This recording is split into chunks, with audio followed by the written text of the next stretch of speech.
Wa na'udzu billahi min syururi anfusina min sayyiati a'malina. Man yahdihillahu fala mudhillalah wa man yudlil fala hadiyalah. Asyhadu an la ilaha illallah wahdahu la syarikalah wa asyhadu anna Muhammadan abduhu wa rasuluhu alladzi la nabiyya wa la rasula ba'da. Allahumma shalli wa sallim wa barik ala Muhammad wa ala alihi wa ashabihi wa man tabi'ahum bi ihsan amma ba'd. Babu qaulillahi ta'ala wajtanibu qaulaz zur. Ini surat Al-Hajj ya, di ayat-ayat tentang haji. Jauhilah perkataan zur. Arti asal zur itu menyimpang dan biasa dimaknakan dengan dusta, bohong. Hadis yang dituliskan oleh Imam Bukhari terkait saum Ramadan. An Abi Hurairah radhiyallahu anin Nabi sallallahu alaihi wasallam qala man lam yada' qaula zur wal amala bih wal jahla falaisa lillahi hajatun fi an yada'a ta'amahu wa syarabahu. Siapa yang tidak meninggalkan perkataan dan amal zur serta sikap bodoh, maka Allah tidak butuh atas amalnya meninggalkan makan dan minum. Meninggalkan makan dan minum itu saum. Ini tidak disebutkan Ramadan saja. Jadi sepanjang hidup, sepanjang tahun, saum kita tidak akan diterima oleh Allah kalau di samping saum itu kita masih memiliki akhlak berkata zur, bersikap zur, dan bersikap bodoh.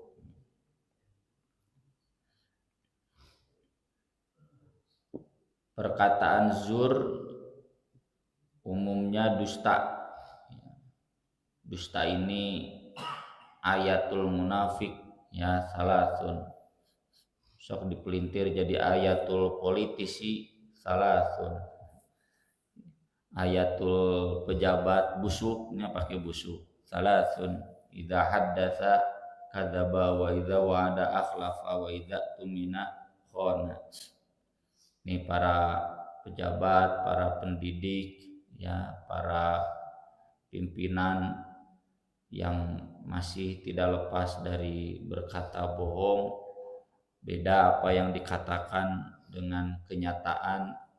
Saumnya, saum apapun, ya, termasuk saum Ramadan, tidak akan diterima. Tapi kalau kemudian ya udah nggak akan saum Ramadan, dosa.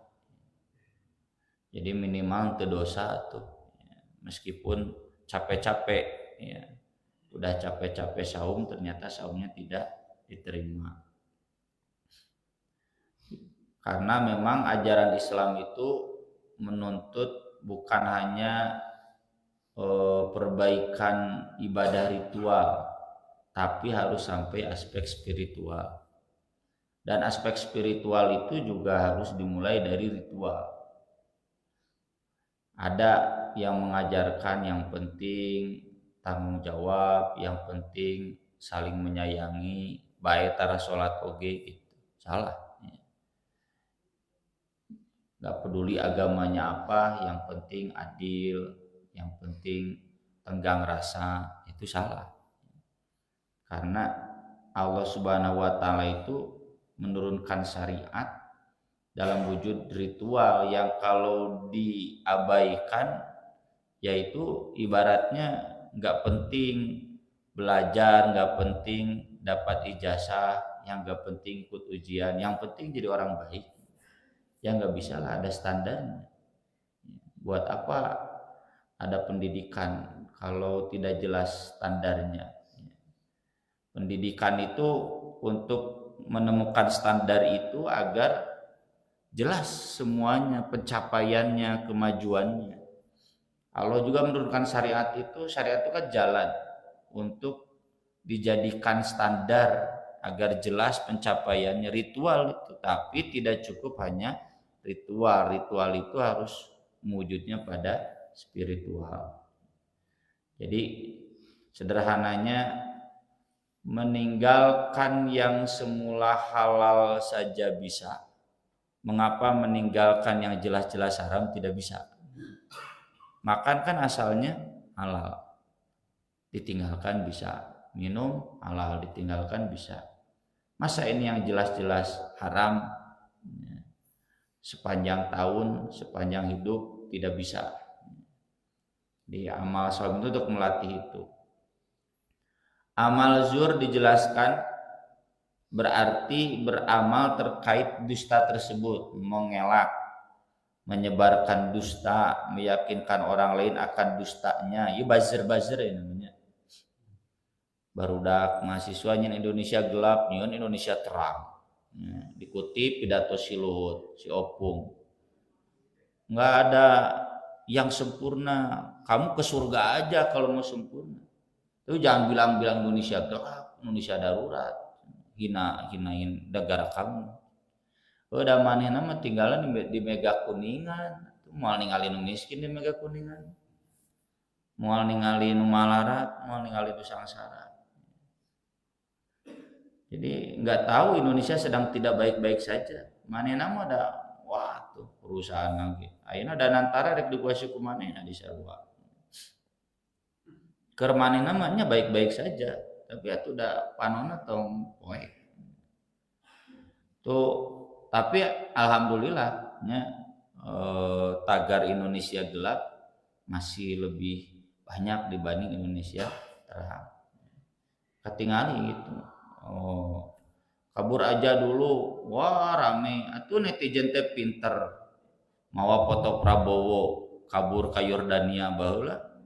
Kabur aja dulu teh nurutan Prabowo, kabur heula ka Yordania. Engke balik deui jadi presiden. Wah rame. Nah itu amal zur hanya untuk mendapatkan uang.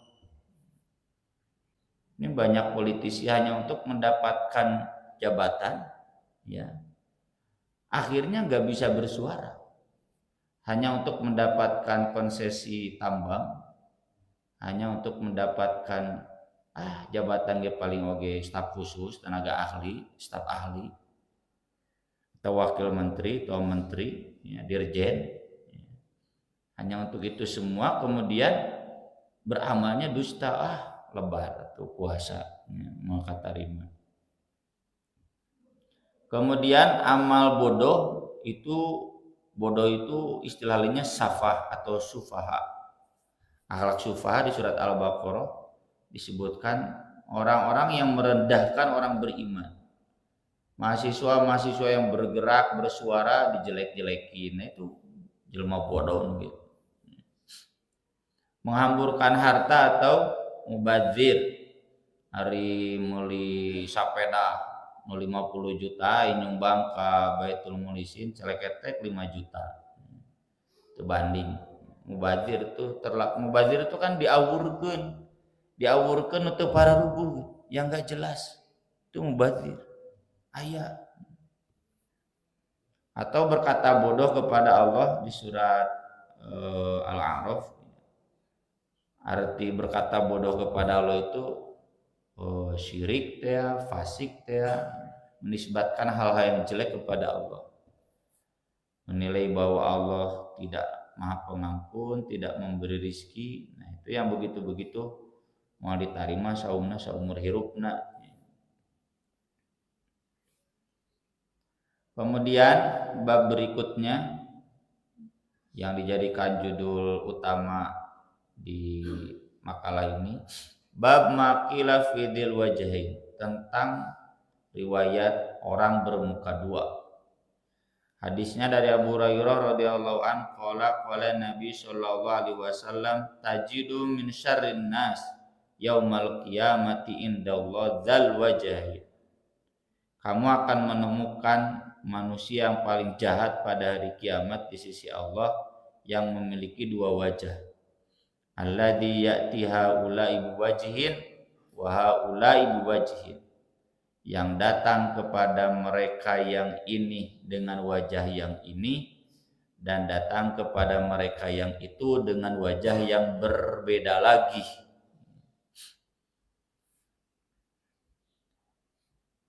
hadis lengkapnya ini ya, tajidunan nas ma'adin, kalian akan menemukan manusia itu seperti logam, seperti tembaga ya. Ma'adin itu termasuk emas, perak ya, seng, tembaga. Fakhiyarum fil jahiliyah khiyarum fil Islam, yang terbaik di masa jahiliyah mereka juga akan terbaik di masa Islam.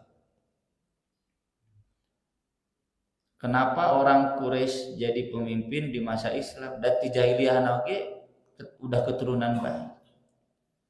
Kenapa Indonesia jelek wae dina menbal da ti baheulana ge kitu?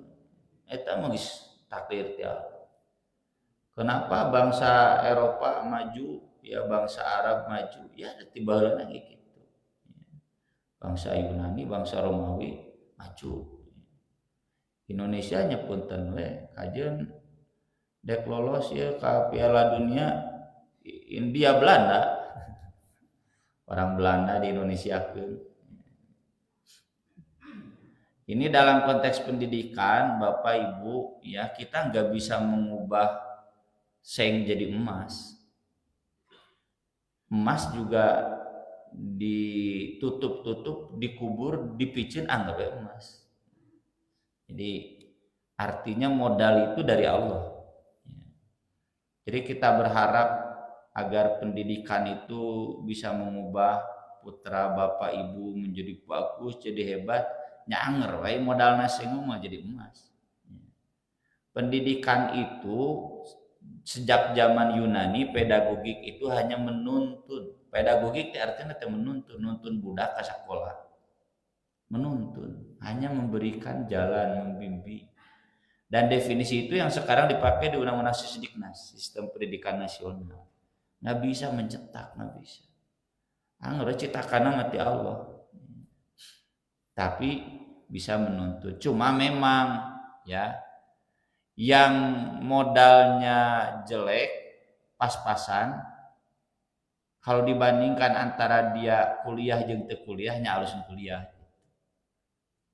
Apalagi yang modalnya emas. Beda kalau yang emas diolah jeung emas anu teu diolah, beda. Yang diolah kan jadi bagus, jadi perhiasan. Yang tidak diolah nya kitu. Tapi nilainya tetap. Jadi ini modalnya budak teh pinter bager disakolahkeun ka Baitul Mukhlisin insyaallah. Tapi lamun teu disakolahkeun ya pas-pasan, najan modalnya bagus. Itu saja pendidikan itu. Jadi Bapak Ibu, iya da abi kan gurunya pendidikan sok nyalahkeun pesantren. Geus buku budak Bapak Ibu na sakitu-kituna. Pas-pasan enggak bisa lah. Jadi zaman Nabi juga begitu. Manusia itu kayak logam yang memang dari dulunya udah baik, di Islam juga pasti baik. Yang memang dari dulunya udah kurang, ya masuk Islam juga masih kurang. Terus juga ku asup Islam nih jadi pinter, jadi hanya anggar pas-pasan. Idza faquhu, kalau mereka faqih. Nah, jadi yang termasuk baik dalam Islam teh mun faqih, lamun ngarti agama. Wa tajiduna min khairin nas fi hadzal amri aqramuhum lahu qabla an yaqafi. Dan kamu akan menemukan manusia terbaik dalam Islam itu yang dulunya paling membenci Islam. Umar bin Khattab ya, Khalid bin Walid. Wah, baheula paling dulu ya, termasuk Muawiyah, Abu Sufyan yang dulunya paling melawan Islam, lalu ketika masuk Islam ngerti itu jadi pembela Islam. Wa tajiduna min syirarin nas dal wajhain alladzi ya'ti haula biwajhin wa haula biwajhin. Saya uraikan panjang lebar ya. Yang pertama ini orang munafik yang cari muka. Kesini pingin diaku, kesana pingin diaku. Kesini ngomongnya A, kesana ngomongnya B. Dan ini menunjukkan yang tadi zur. Ya, tak politisi mau lobain kieu. Baheula ngagogoreng Prabowo, paling lebay. Ya. politisi paling bohong di dunia dikasih award, ya, award pembohong. Ayeuna leletak. Muji-muji Prabowo mal beja-beja PSI. Kebala Ruhut Sitompulnya keur di Golkar pindah ke SBY kadinakeun pindah ke PDIP pindah kumaha kepentingan jadi geus teu boga kaera beungeut ya itu seperti penguasa hari ini mal beja-beja saan baheula nyarekan Jokowi ya barudak masih nyebut adili Jokowi ya hidup Jokowi ngira-ngira maneh dul wajahnya ada dua netizen dah pinter dibandingkan nya antara pidato baheula jeung pidato ayeuna itu dul wajah nah anu kieu jelema panggoreng patutna teh ya, tapi diparilih we gitu nu kada dieu. Kemudian yang kedua maksud dul wajhain itu yang menghasut. Dia datang ke sini menjelek-jelekan itu dan dia datang ke sini menjelek-jelekan itu tujuannya untuk mengadu domba. Kalau tadi makan sebatas cari muka, ya, cari jabatan, cari pengakuan. Ini menghasut bagaimana agar ini dan ini kemudian berantem. Kita mah juga Habib Rizik Syihab ya. Gue mah nonton aja cenah PDIP versus Jokowi. Tak sahan ngadu domba ya, itu kan rame ya dina jagat perpolitikan.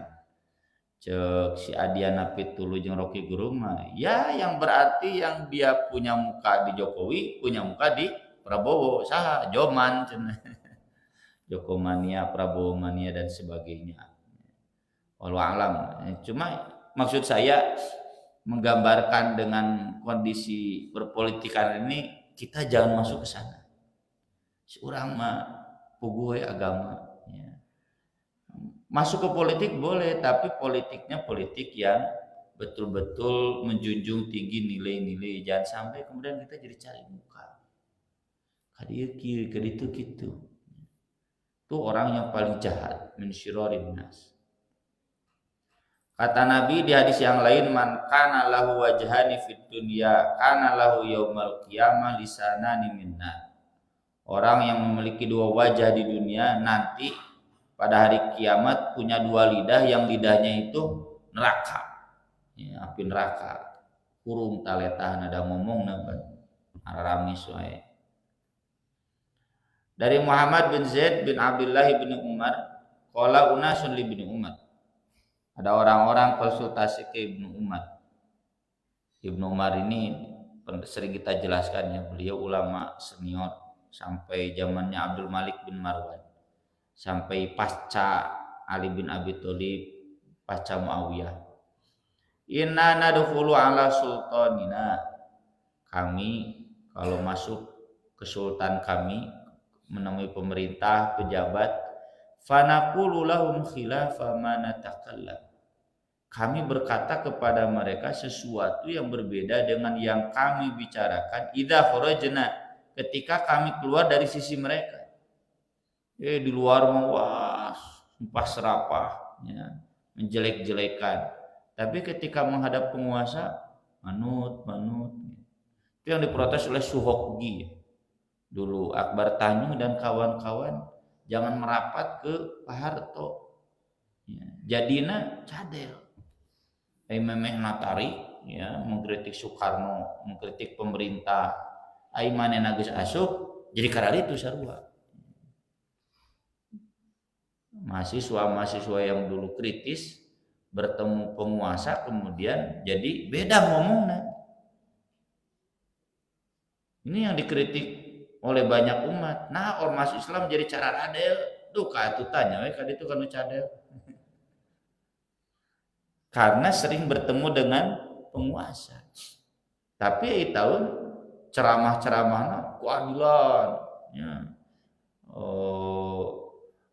Syariat gitu, akhlak-akhlak mulia, bari manehna ketika bertemu penguasa tidak menyampaikan itu, Padahal harusnya menyampaikan itu.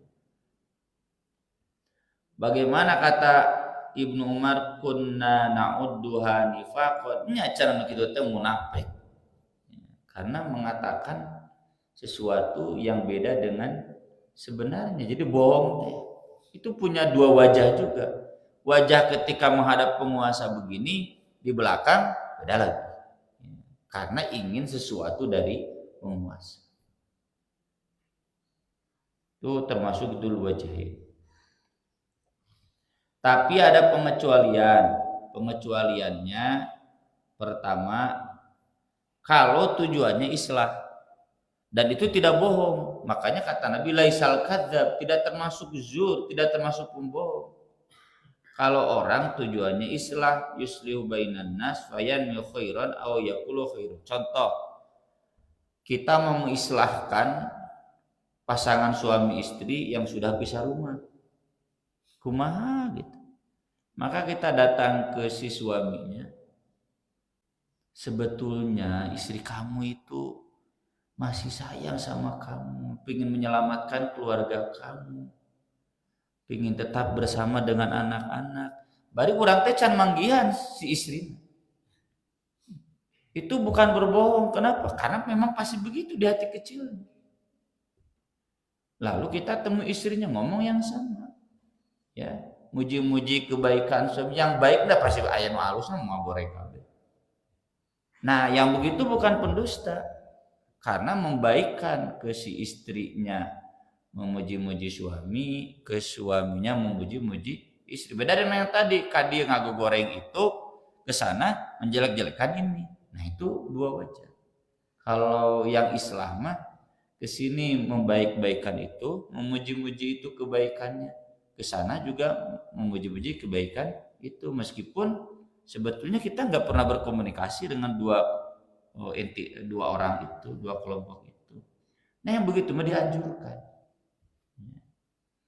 Atau yang kedua, kalau kita punya wajah yang santun itu kepada penguasa dan orang jahat hanya sekedar mudaroh. Mudaroh itu menolak kejahatannya. Ada orang jahat ya yang mendikte kita, ya orang manut-manut lah.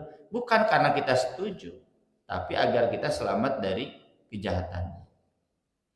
Ada Pak Wali misalnya Kabaitul Mukhlisin, Pak Wali nu anyar, ya kita manut-manut sebagai adab tamu saja.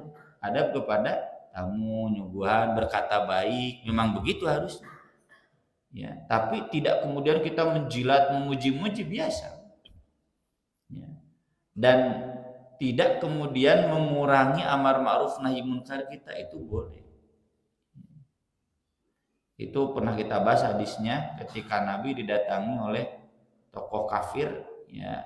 Lalu di dalam kamar Nabi bilang ke Aisyah, bisa akhul musyairah atau asyirah, itu orang jahat. Tapi ketika Nabi bertemu dengan orang itu, Nabi alana lahul qaul, berkata santun sampai pulang. Aisyah protes, tadi kata Nabi orang jahat, tapi cenah menibager gitu. Ya kan menyambut tamu, meski itu orang jahat tetap harus santun. Ya, tidak boleh ada perkataan-perkataan kasar ke siapapun. Dakwah oge kan harus santun, tidak boleh dengan mengejek, harus mengajak meski itu kepada orang-orang jahat.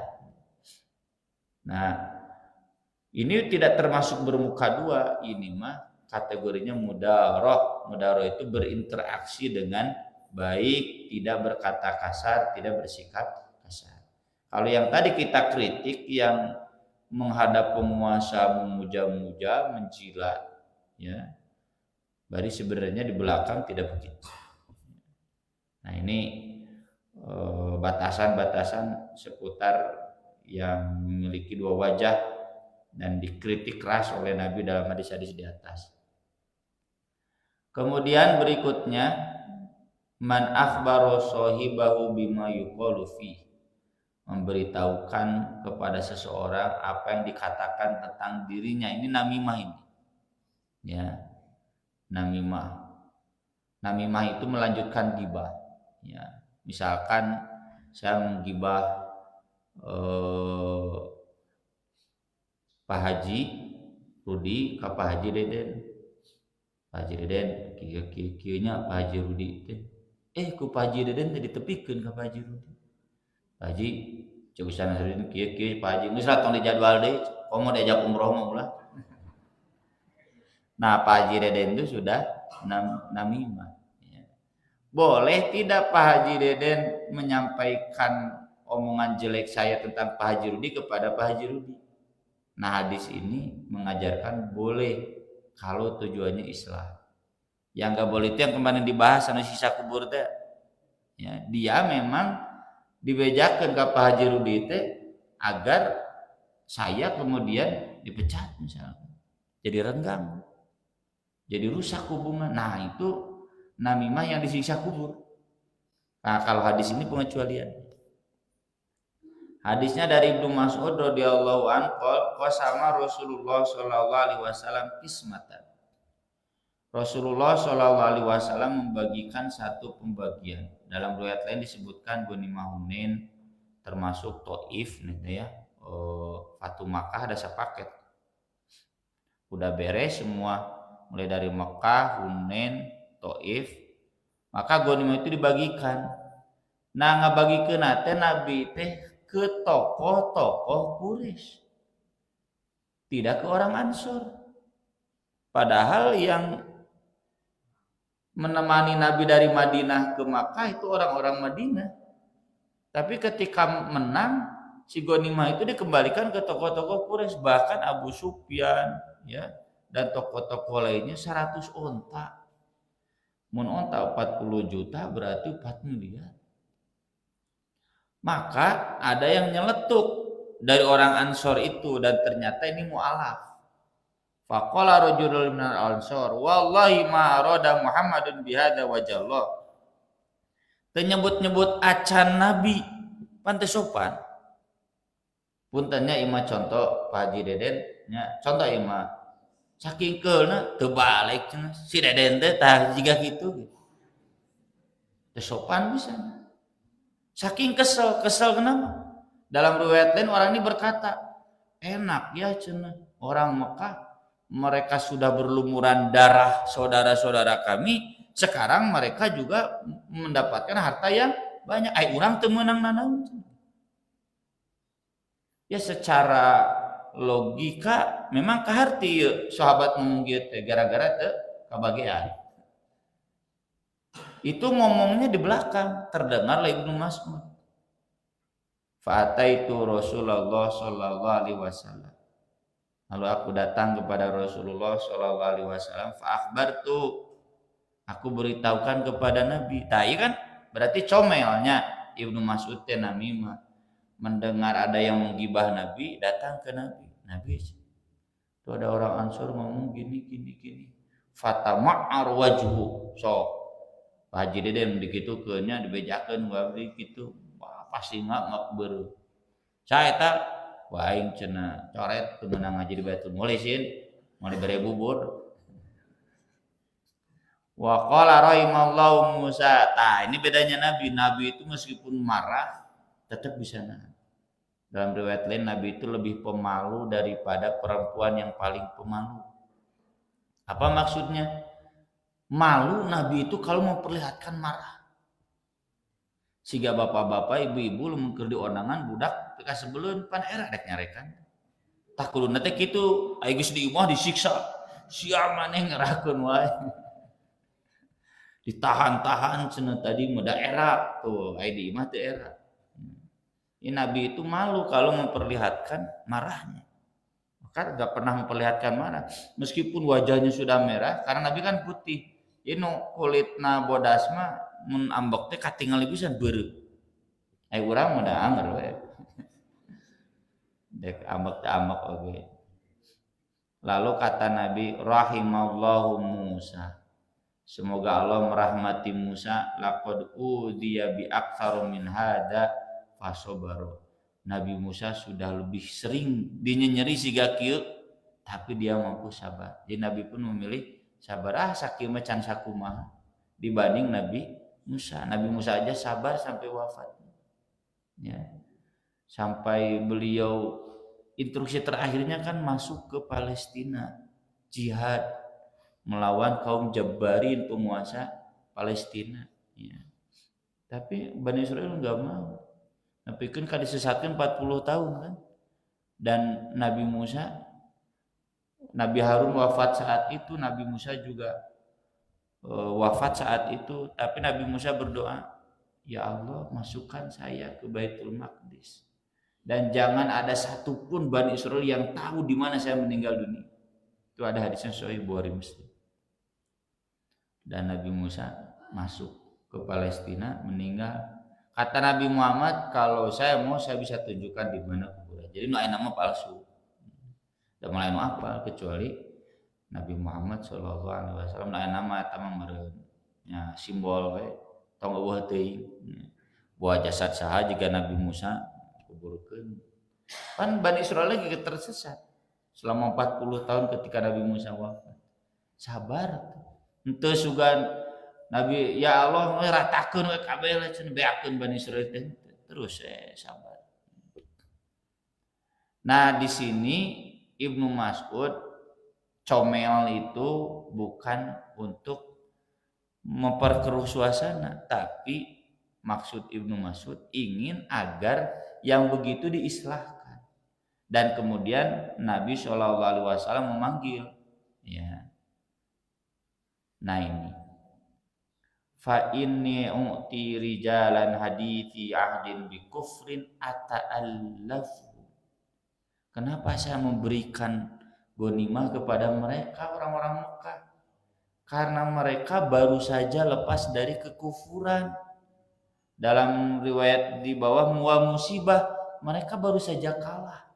Bayangkan yang asalnya presiden menang terus eleh. Pandete menyakitkan.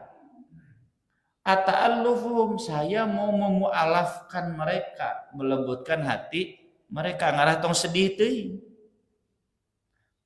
Dalam riwayat lain wa inni aradtu an ajburahum wa ata'allufum, saya mau menguatkan mereka. Bayangkan kalau mereka sudah kalah, sudah terhina, kemudian hartanya dibawa ke Madinah semua. Diomong, wah nyawa cenah Muhammad teh nya ngan mukul mengeruk kekayaan dari orang-orang yang terjajahnya Nabi Sikit. Maka dari itu kekayaannya dikembalikan lagi. Kenapa 100 onta ke Abu Sufyan? Dak memang bogana sakit tuh asal. Orang kaya. Masa orang kaya dikasihnya cuma 1 onta? Jadi karena orang kaya ini harus diberinya gede. Itu kan yang dipakai pemerintah. Mereka NUK Muhammadiyah moal sarua jeung mereka ormas nu lain. Lantaran geus beunghah ada beres eutik mah ngamak. Dan itu juga dipakai oleh guru saya di Bogor ya. Pak Kiai Didin Hafidudin tuh ketika Gubernur Aher jadi gubernur kan sama-sama PKS ngirim utusannya bawa proposal nih mau bangun gedung pasca ya.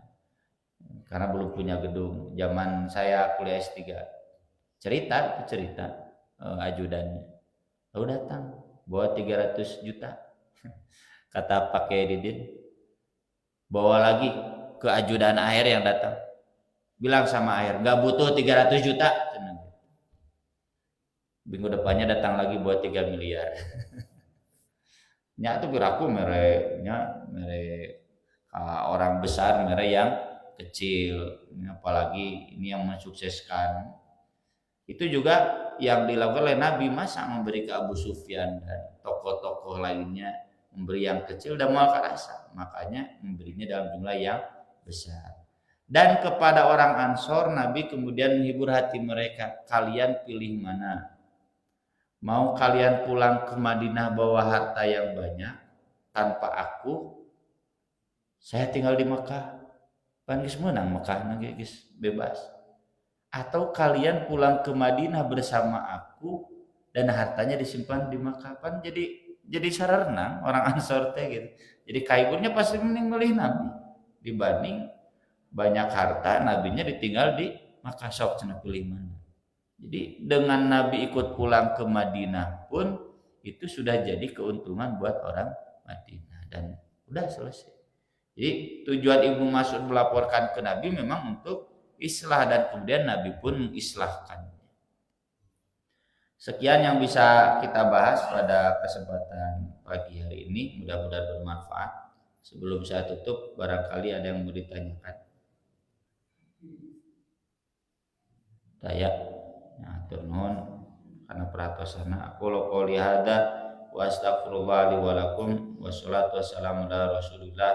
Wassalamualaikum warahmatullahi wabarakatuh.